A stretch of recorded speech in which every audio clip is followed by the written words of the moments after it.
നമ്മുടെ കോക്രോച്ച് പാർട്ടിയുടെ നേതാവ് അഭിജിത് ദീപ്കെ ഇന്നലെ പറയുന്നത് കണ്ടു. ഇന്ത്യയിലെ ഏറ്റവും മികച്ച 3 മുഖ്യമന്ത്രിമാരെ തെരഞ്ഞെടുത്താൽ അവർ അരവിന്ദ് കെജ്രിവാളും അതുപോലെ തന്നെ നമ്മുടെ സ്റ്റാലിനും അതിനുശേഷം നമ്മുടെ കേരളത്തിന്റെ മുൻ മുഖ്യമന്ത്രിയായിട്ടുള്ള പിണറായി വിജയൻ സഖാവുമാണ്.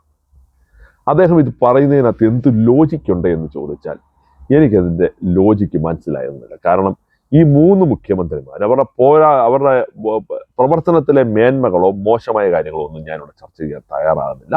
ഇലക്ട്രൽ പൊളിറ്റിക്സിൽ 3 പേരും പരാജയപ്പെട്ട് നിൽക്കുന്നവരാണ്.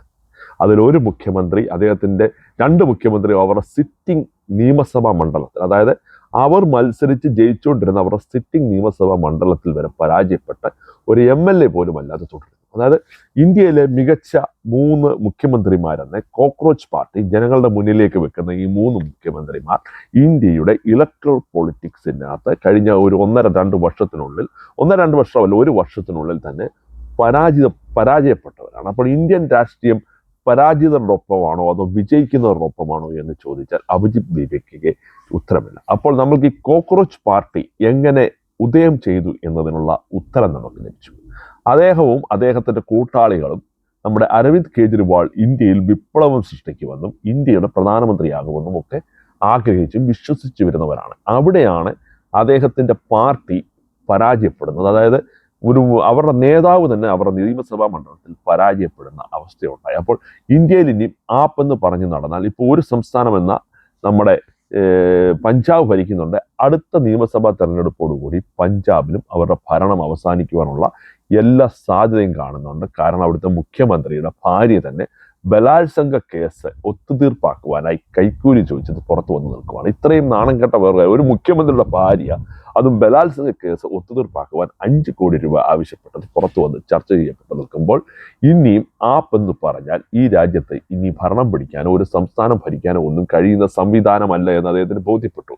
പിന്നെ സ്റ്റാലിനെയും പിണറായിയും കൂടെ അദ്ദേഹം കൂട്ടുപിടിക്കുന്നത് ഈ 2 പാർട്ടികളിൽ നിന്നും കൂടി ഞങ്ങൾക്ക് പിന്തുണ ലഭിക്കുന്നു എന്ന് അവർക്ക് ബോധ്യമായി. കാരണം ഈ അഭിജിത് ദീപ്കയ്ക്ക് ഏറ്റവും കൂടുതൽ പിന്തുണ നമ്മുടെ ഈ കോക്രോച്ച് പാർട്ടിയുടെ ജന്തർ മന്തർ സമരത്തിലൊക്കെ CPM-ൽ നിന്നുണ്ടായി എന്നതും അദ്ദേഹത്തിന്റെ ബോധ്യമാണ്. അതുകൊണ്ടാണ് അദ്ദേഹം ഇങ്ങനെ ഒരു എക്സാമ്പിൾ ജനങ്ങളുടെ മുന്നിലേക്ക് വെക്കുന്നത്. പക്ഷെങ്കിൽ അദ്ദേഹം പറയുന്ന എക്സാമ്പിളിനകത്ത് ലോജിക്ക് അദ്ദേഹത്തിന് മനസ്സിലാകുന്നുണ്ടോ എന്ന് എനിക്ക് സംശയമുണ്ട്. കാരണം പരാജിതരായ 3 പേരാണ് ഇന്ത്യയിലെ മികച്ച മുഖ്യമന്ത്രിമാരായിരുന്നത് എന്ന് പറഞ്ഞാൽ ജനത്തിന് കാര്യങ്ങൾ ഏകദേശം മനസ്സിലായി. അപ്പോൾ പരാജിതരുടെ ഒപ്പമാണോ വീണ്ടും വിജയിക്കുന്നവരുടെ ഒപ്പമാണോ ഇന്ത്യൻ രാഷ്ട്രീയം എന്നത് അഭിജിത് ദീപ്കയ്ക്ക് മനസ്സിലാകാൻ പോകുന്നേ ഉള്ളൂ.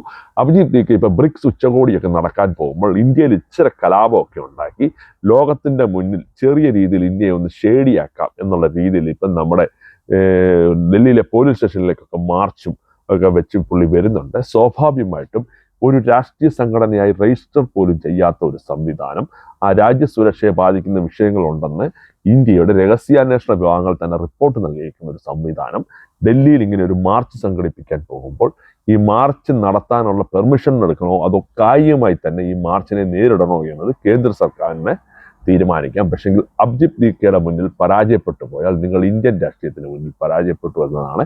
ഒരു രാഷ്ട്രീയ പ്രസ്ഥാനം രൂപീകരിച്ച് അദ്ദേഹത്തിന് പൊളിറ്റിക്കലിയുള്ള മൈലേജുകൾക്ക് വേണ്ടി അദ്ദേഹത്തിന്റെ രാഷ്ട്രീയ പ്രസ്ഥാനമായി പ്രവർത്തിക്കാം, അദ്ദേഹത്തിന് ഇലക്ഷനെ നേരിടാം, അദ്ദേഹത്തിന് വിജയിച്ച് MP ആയി ഇന്ത്യൻ പാർലമെന്റിൽ അദ്ദേഹത്തിന്റെ ആവശ്യങ്ങൾ ഉന്നയിക്കാം, അല്ലെങ്കിൽ അദ്ദേഹത്തിന് വലിയ സമരങ്ങൾ നയിക്കാം. പക്ഷെങ്കിൽ ഒരു രാഷ്ട്രീയ പ്രസ്ഥാനമായി രജിസ്റ്റർ ചെയ്യാൻ തയ്യാറാകാതെ പ്രതിപക്ഷ പാർട്ടികളുടെ എല്ലാം മുന്നിൽ നിൽക്കാൻ ആഗ്രഹിക്കുന്ന അഭിജിത് ദീപ്ക എത്രയും പെട്ടെന്ന് തന്നെ അദ്ദേഹത്തിന്റെ രാഷ്ട്രീയ പാപ്പരത്വം ഇന്ത്യയിലെ പൊതുജനങ്ങളുടെ മുന്നിൽ വെളിപ്പെടുന്നു എന്നൊരവസ്ഥയിലാണ് വീണ്ടും മാർച്ചുമായി വരുന്നത്. ഇതിനെ സപ്പോർട്ട് ചെയ്ത് ഈ മാർച്ചിന് ആൾ കൂടിയാൽ ഇതിന്റെ മുന്നിൽ കയറി രാഹുൽ ഗാന്ധി നിൽക്കും. കാരണം അദ്ദേഹത്തിന്റെ യുവജന സംഘടനയ്ക്ക് ഇങ്ങനെ ഒരു മാർച്ചുമായി പോകാനുള്ള ഒരു സംവിധാനം പോലും ഇപ്പം ഈ രാജ്യത്തില്ല എന്നതുകൊണ്ട് ഏതായാലും രാഷ്ട്രീയ ഇന്ത്യയിൽ ഇങ്ങനെയുള്ള സമര കോലാഹലങ്ങളെ ഇന്ത്യയുടെ രാഷ്ട്രീയ സംവിധാനം എങ്ങനെ നേരിടുന്നു എന്ന് നോക്കാം. ഏതായാലും പരാജിതർ അദ്ദേഹത്തിന്റെ എക്സാമ്പിളായി മുന്നിൽ വെച്ചുകൊണ്ട് പരാജിതരാണ് എൻ്റെ നേതാക്കന്മാരെന്ന് പറഞ്ഞുകൊണ്ട് വരുമ്പോൾ രാഷ്ട്രീയ ഇന്ത്യ പരാജിതരുടെ കൂടെ നിൽക്കുമോ എന്നത് വരും തെരഞ്ഞെടുപ്പിൽ നമുക്ക് കാണാൻ കഴിയും. അപ്പോൾ എന്നെ കേട്ടിരുന്ന എല്ലാവർക്കും ഒരിക്കൽ കൂടി നമസ്കാരം.